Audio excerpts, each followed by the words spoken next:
Ini adalah 4 ciri seorang penyondol. Ciri pertama, sering bermesra dengan pasangan orang lain, malah di depan orang ramai.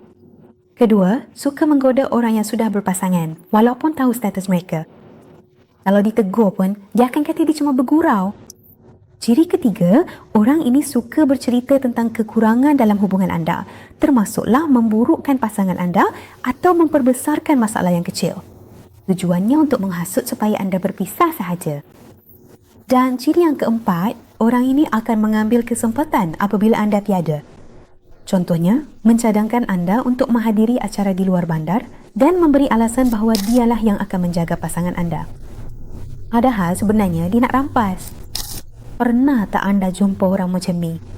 Kalau pernah, kongsikan di ruangan komen atau hubungi nombor di bio jika ingin mengunci hati pasangan supaya tidak tergoda dengan orang yang berjiwa penyondol seperti ini.